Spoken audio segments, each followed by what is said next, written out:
Hey, you guys, it's Stacey Johnson. Welcome back to another week of our discussion board, and we are moving right along in our dissertations.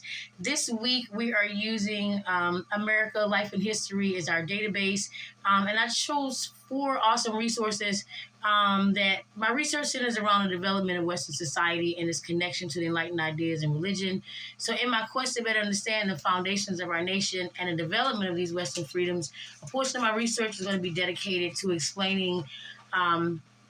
The interrelationship between Native Americans and then the French and secondly the British colonizers and the role that religion plays in those interactions and shaping those early societies.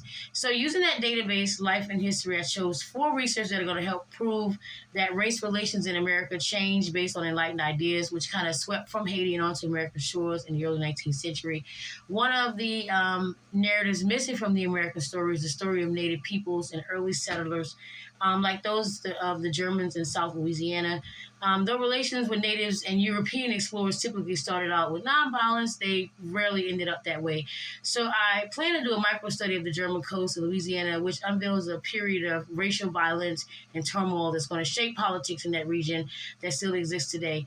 Several chapters of my research focus on the development of the German coast in South Louisiana and the annihilation of Native American dark-skinned peoples that originally inhabited the area, either from history books and much later from census rolls.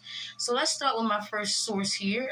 It's titled The Franco-African Peoples of Haiti and Louisiana, which depicts the presence of Haitian refugees in Louisiana after the Haitian Revolution around 1809, nearly doubling the free population of colored peoples in New Orleans, creating this antebellum city that we've all studied, which really influenced Louisiana's evolving Creole culture.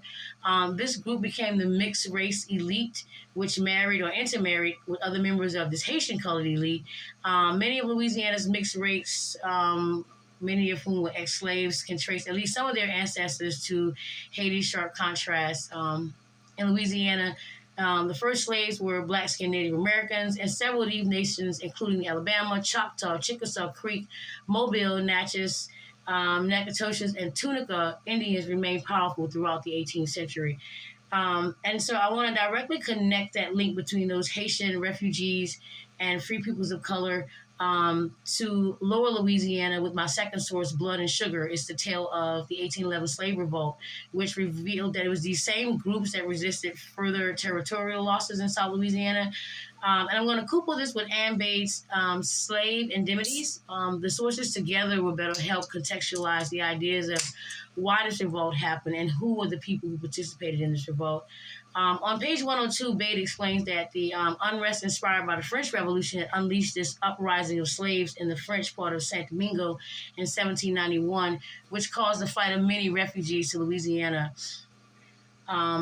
Much later, those same refugees will participate in the 1811 slave revolt, which starts at Andrew Plantation and sweep throughout the river parishes, where slaves are going to take the lives of hundreds of white settlers, and it's going to end with the removal of the heads of 66 former slaves and the detention of actually the Charles Perquet, who built the Destrehan Plantation and Home Plantation from my last video. So the last source is a review of an abstract record from St. Charles Parish in St. John in 1812, which describes this systematic removal of black natives and Negroes from historical records, including the 1850 census record for the purpose of territorial takeover. And I'm sure you guys have heard of this before. This is where when they took the census, they moved from people being able to claim descendants of other countries and even to be Aboriginal and Native Americans and only having the option of choosing color. And this wasn't an option that people chose. However, these first census enumerators made these choices. And the census didn't even include every citizen of Louisiana. So keep in mind, too, that the Civil War caused a lot of records to be missing. There was a shortage of paper from 1861 to 1870, which meant that a lot of the oral records are the only thing that we have to go by in the National Archives.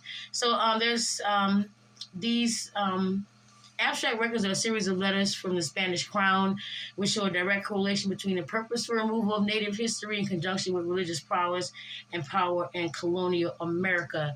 So again, I'm going to use these four sources to try to tie in religion and the role of religion as a historical process and the enslavement of Black people and also the removal of Aboriginal Native Americans, and then those same biblical words used to justify Western freedoms that we all enjoy today. Let me know what you guys think about this video. If you have any questions, please let me know in the comments. Thanks.